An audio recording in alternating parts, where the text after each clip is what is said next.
Hi friends, എല്ലാവർക്കും നമസ്കാരം. ഇന്ന് നമ്മൾ പപ്പായ വെച്ചിട്ട് ചെയ്യാൻ പറ്റുന്ന ഒരു അടിപൊളി ഐസ്ക്രീമിൻ്റെ റെസിപ്പി ആയിട്ടാണ് വന്നിരിക്കുന്നത്. പപ്പായയും പിന്നെ അതുപോലെ തന്നെ വേറെ 1-2 ചേരുവകളും മാത്രം മതി ഇതുണ്ടാക്കാൻ. പിന്നെ ഇതിന് വേണ്ടിയിട്ടുള്ള ക്രീം വിപ്പ് ചെയ്തെടുക്കാൻ വേണ്ടിയിട്ട് നമുക്ക് ബീറ്ററിൻ്റെ ആവശ്യമില്ല. മിക്സിയിൽ തന്നെ ഈസി ആയിട്ട് ചെയ്തെടുക്കാം. അതുകൊണ്ട് തന്നെ എല്ലാവർക്കും എളുപ്പത്തിൽ ചെയ്ത് നോക്കാൻ പറ്റിയിട്ടുള്ള ഒരു ഐസ്ക്രീം റെസിപ്പിയാണ്. അപ്പോൾ നമുക്ക് ഇതെങ്ങനെ ചെയ്യാൻ നോക്കാം. അപ്പോൾ ഐസ്ക്രീമിന് വേണ്ടിയിട്ട് നമ്മൾ ഇതുപോലെ നന്നായി പഴുത്തിട്ടുള്ള ഒരു ചെറിയ പപ്പായയാണ് എടുത്തിരിക്കുന്നത്. പപ്പായെന്നോ ഓമക്കായെന്നോ എന്ത് വേണമെങ്കിലും പറയാം. ഇനി ആദ്യം ഇതിൻ്റെ തോലൊക്കെ കളഞ്ഞതിന് ശേഷം ഉള്ളിലെ കുരുവൊക്കെ മാറ്റിയിട്ട് ഇതുപോലെ ചെറിയ കഷ്ണങ്ങളായിട്ട് കട്ട് ചെയ്തെടുക്കാം. അപ്പോൾ ഇതിൻ്റെ അളവ് എന്ന് പറയുമ്പോൾ ഏകദേശം ഒരു 1.5 കപ്പാണ് ഉണ്ടാവുക. പിന്നെ അത് കൂടാതെ ഒരു 2-3 ടേബിൾ സ്പൂൺ കൂടി ബാക്കി ഉണ്ടാവും. അത് മാറ്റി വെച്ചിട്ടുണ്ട്. അത് നമുക്ക് അവസാനം ഐസ്ക്രീമിൽ ചേർത്ത് കൊടുക്കാം.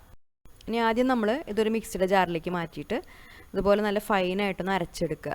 ഇതിൽ വെള്ളമൊന്നും ചേർക്കേണ്ട ആവശ്യമില്ല, അങ്ങനെ തന്നെ നന്നായിട്ടൊന്ന് ബ്ലെൻഡ് ചെയ്തെടുത്താൽ മതി. അതിന് ശേഷം ഇനി ഇതൊരു സൈഡിലേക്ക് മാറ്റി വയ്ക്കാം.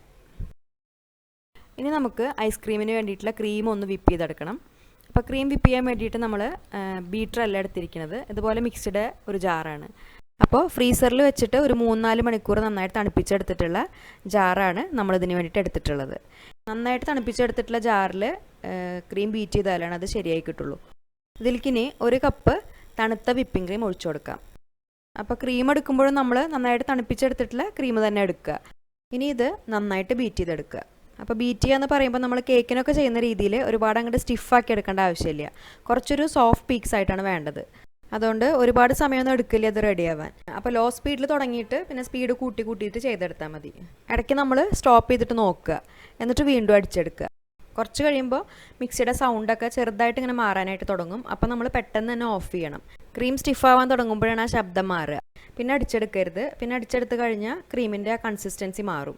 അപ്പോൾ പിന്നെ ഐസ്ക്രീമിന് പെർഫെക്റ്റ് ആയിട്ടുള്ള ടെക്സ്ചർ കിട്ടില്ല. എന്നിട്ട് ഇതുപോലെ നല്ല സോഫ്റ്റായിട്ട് ബീറ്റ് ചെയ്തെടുക്കുക, ഈ ഒരു രീതിയിൽ. ഇനി ഇതിലേക്ക് നമുക്ക് ഐസ്ക്രീമിന് ആവശ്യമായിട്ടുള്ള മധുരം ചേർത്ത് കൊടുക്കണം. അപ്പോൾ മധുരത്തിനായിട്ട് ഞാനിവിടെ എടുത്തിരിക്കുന്നത് കണ്ടൻസ്ഡ് മിൽക്കാണ്. 1/2 കപ്പ് കണ്ടൻസ്ഡ് മിൽക്കാണ് കേട്ടോ ചേർത്തിരിക്കുന്നത്. ആ വിപ്പിംഗ് ക്രീമിൻ്റെയും പപ്പായയുടെയൊക്കെ മധുരം നോക്കിയിട്ട് ആവശ്യത്തിനനുസരിച്ച് ചേർക്കാം. എന്നിട്ട് മിക്സിയുടെ ആ പൾസ് ബട്ടൺ പ്രസ് ചെയ്തിട്ട് 2-3 പ്രാവശ്യം ഒന്ന് വിപ്പ് ചെയ്തെടുക്കുക. ഈ ക്രീമും കണ്ടൻസ്ഡ് മിൽക്കും ഇതുപോലെ ജസ്റ്റ് ഒന്ന് അങ്ങോട്ട് മിക്സായി കിട്ടിയാൽ മതി. ഒരുപാട് അങ്ങോട്ട് ബീറ്റ് ചെയ്യേണ്ട ആവശ്യമില്ല. എന്നിട്ട് നമ്മൾ നേരത്തെ ബ്ലെൻഡ് ചെയ്തെടുത്തിട്ടുള്ള ആ പപ്പായ ചേർത്ത് കൊടുത്തിട്ട് വീണ്ടും എല്ലാം കൂടിയിട്ടൊന്ന് മിക്സ് ചെയ്തെടുക്കുക. നേരത്തെ കണ്ടൻസ്ഡ് മിൽക്ക് ചേർത്തിട്ട് ചെയ്ത പോലെ തന്നെ 2-3 പ്രാവശ്യം ഒന്ന് വിപ്പ് ചെയ്തെടുത്താൽ മതി. നന്നായിട്ടൊന്നും അങ്ങോട്ട് മിക്സായി കിട്ടണം ആ രീതിയിൽ. അതിന് ശേഷം നമ്മളിത് പെട്ടെന്ന് തന്നെ ഐസ്ക്രീം സെറ്റ് ചെയ്യാനായിട്ടുള്ളൊരു പാത്രത്തിലേക്ക് മാറ്റുക. പിന്നെ ഇനി ഇതിൽ നമുക്ക് വേണമെങ്കിൽ ഐസ്ക്രീമിന് നല്ലൊരു കളർ കിട്ടാൻ വേണ്ടിയിട്ട് ഒരു 1-2 ഡ്രോപ്പ് ഫുഡ് കളർ ചേർത്ത് കൊടുക്കാം. പക്ഷെ നമ്മളിപ്പോൾ വീട്ടിലൊക്കെ ഉണ്ടാക്കുമ്പോൾ അതിൽ കളറൊന്നും ചേർത്ത് കൊടുക്കേണ്ട ആവശ്യമില്ല. ഇനി ഇതിലേക്ക് ഒരു 2-3 ടേബിൾ സ്പൂൺ പപ്പായ ചെറുതായി കട്ട് ചെയ്തത് ചേർത്ത് കൊടുക്കാം. അത് നമ്മൾ ഐസ്ക്രീം കഴിക്കുമ്പോൾ ഇടയിൽ തന്നെ കടിക്കാൻ കിട്ടുമ്പോൾ നല്ല ടേസ്റ്റാണ്. അതിന് ശേഷം ഇതുപോലെ ഒരു ക്ലിംഗ് റാപ്പ് വെച്ചിട്ട് ഈ പാത്രം നന്നായിട്ടൊന്ന് കവർ ചെയ്തെടുക്കാം.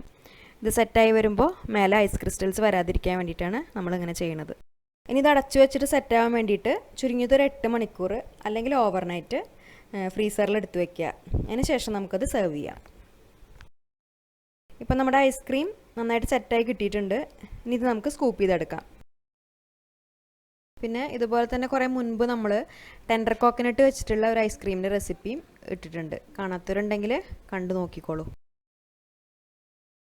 ഇപ്പോൾ പപ്പായ വെച്ചിട്ടുള്ള നല്ല ടേസ്റ്റി ആയിട്ടുള്ളൊരു ഐസ്ക്രീം ഇവിടെ റെഡി ആയിട്ടുണ്ട്.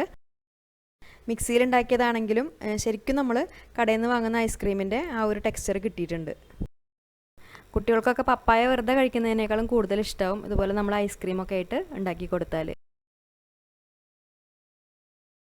അപ്പോൾ എല്ലാവരും ഉണ്ടാക്കി നോക്കുക, ഉണ്ടാക്കിയിട്ട് അഭിപ്രായങ്ങളൊക്കെ അറിയിക്കുക. പിന്നെ ഈ വീഡിയോ നിങ്ങൾക്ക് ഇഷ്ടപ്പെട്ടാൽ ലൈക്ക് ചെയ്യാനും ഷെയർ ചെയ്യാനും കമൻറ്റ് ചെയ്യാനും മറക്കരുത്. പിന്നെ നമ്മുടെ ചാനൽ സബ്സ്ക്രൈബ് ചെയ്യാത്തവർ മറക്കാതെ ഒന്ന് സബ്സ്ക്രൈബ് ചെയ്ത് സപ്പോർട്ട് ചെയ്യുക. അപ്പോൾ ഇനി നല്ലൊരു റെസിപ്പിയായിട്ട് വീണ്ടും വരാം. താങ്ക്